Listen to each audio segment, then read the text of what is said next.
While most of the families decided to weather the storm at the campsite by the river, Kevin and Dalton took Lily, Phoebe, and Miranda to higher ground in the woods. But once the storm began and Kevin went into their tent, Lily didn't think it was appropriate for him to be in there with Phoebe. "What's the problem? We're not on a date, it's a tent. Do you want me to go out there and get soaked? Or should I throw Dalton and Miranda out of their tent?" Kevin complained. He really didn't understand what Lily was thinking.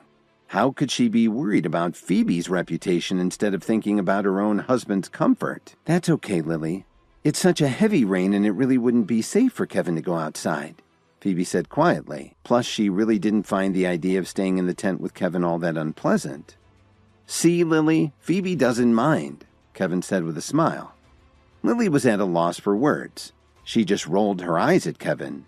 This whole situation really made her feel uneasy. After that, the three of them lay down quietly and waited for the storm to pass. After an hour, the thunderstorm still didn't show any sign of letting up. Suddenly, Kevin remembered something and leaned over. "Kevin, what's going on?" Lily, who wasn't able to sleep at all, asked him cautiously. "Did you guys hear something?" Kevin asked in alarm. Phoebe listened carefully and understood right away. "It sounds like someone is calling for help." "Not good," Kevin replied as he quickly opened the tent zipper. Lily and Phoebe heard Kevin complain as soon as he stepped outside. "Damn, it's pouring." The rain was certainly very heavy and Kevin could barely see where he was going. He called out to the other tent. "Dalton, are you asleep? If you're awake, follow me down the hill. I think the rest of our group's in trouble." Suddenly there was another loud thunderclap. It sounded like the sky was being ripped apart. "Kevin? Nope, I'm not asleep yet," Dalton said as he quickly came out of his tent. Kevin called out to the women in both tents. "You three should stay up here. Whatever you do, don't go down to the river." It took more than 10 minutes for Kevin and Dalton to find their way down to the main campsite. They were stunned by what they saw. The river had risen at least 6 feet. Not only did it wash away the tents, but there were also some trees that had fallen, forming a natural dam. The rest of the group was treading water and holding tightly to the trees and bushes by the shore. They were trying desperately not to be washed away by the water. Fortunately, they had all had swimming lessons in their fancy pools, so they were safe for the moment. But they couldn't hold on much longer.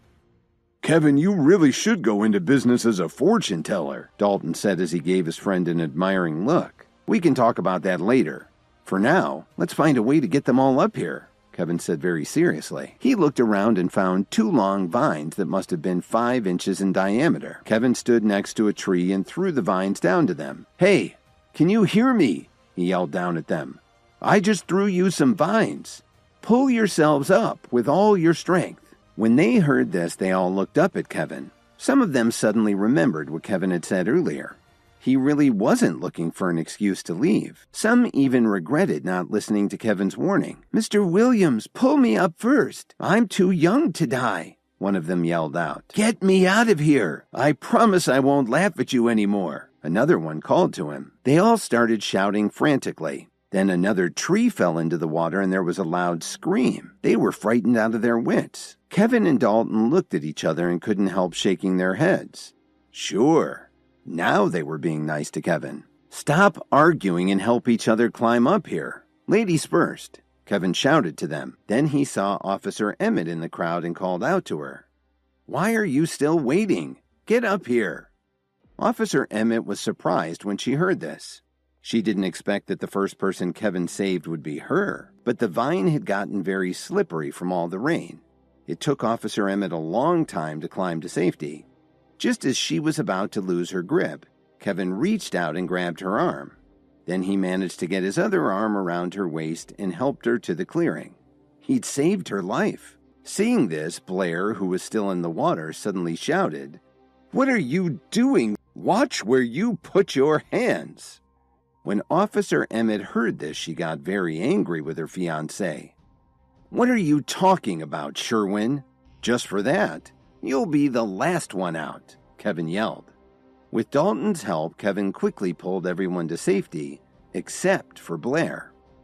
"Everyone, go up to the small clearing where we pitched our tents." Then Kevin turned to Dalton and said, "Would you please lead the way? I'm sure they'd rather listen to you than to me." "Okay, no problem," Dalton replied. In fact, even without Dalton leading the way, everyone would have listened to Kevin at this point. They may have learned from their mistake. Kevin, what are you doing?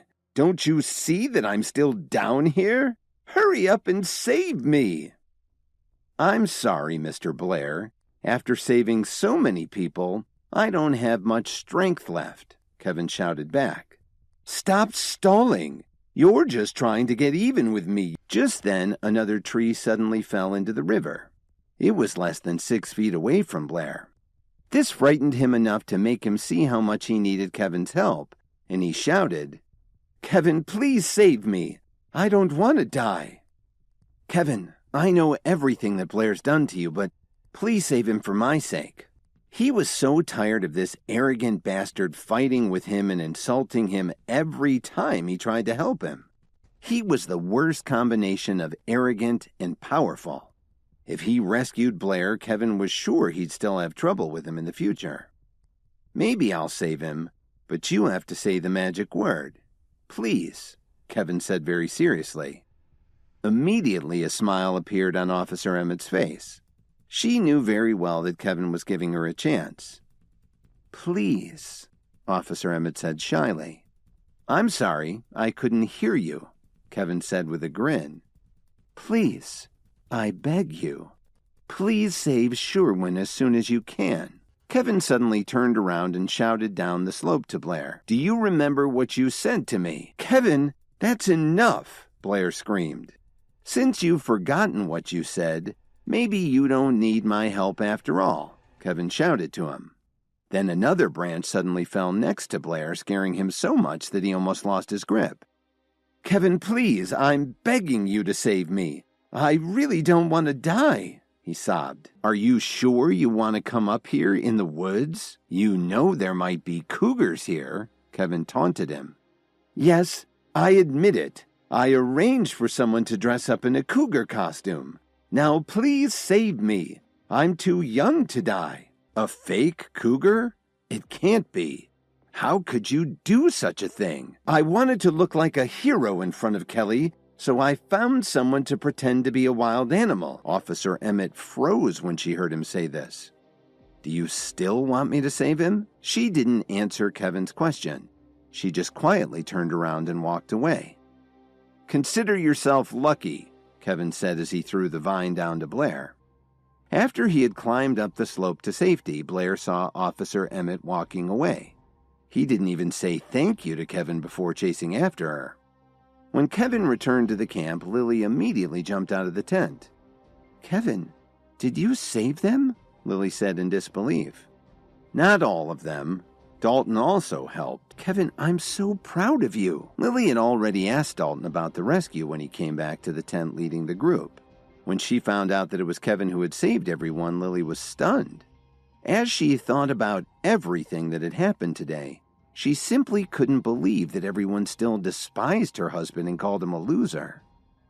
It's still raining hard, and it's kind of chilly. Why don't you go into the tent and rest? Miranda had been poisoned by the golden fruit that Dalton had picked by mistake. Kevin knew that this kind of fruit was very rare, especially this far north. He didn't want any of them to be damaged by the floodwaters. When Kevin got down near the river, he looked around and finally found 2 trees that still had some undamaged fruit. It looked like there were about 20 that had survived. The night passed very quickly. The next day, nobody was really in the mood to play, so Blair's family managed to get where there was cell phone coverage to call for some limos to come pick them up early. Kevin and Lily rode back with Dalton and Miranda and a few other guests. After a few minutes, Dalton asked him, Kevin, tell me honestly, how do you make such good predictions? You're like a prophet or something. Miranda, who was doing a lot better now, also looked at Kevin with interest. I wouldn't go that far, Kevin replied nonchalantly. I only read a few books about these subjects when I was bored. Suddenly, the driver slammed on the brakes, tossing the passengers around in their seats. I'm very sorry about that, but there's a tree blocking the road. They all looked at where the driver was pointing, and sure enough, there was an enormous tree that had fallen across the road. There were also a few people standing in the road, scratching their heads and trying to figure out what to do. But Kevin thought to himself, Something doesn't look right. Hi, Kevin here. If you're wondering what happens next, then stay tuned on the Pocket FM Universe channel for more episodes.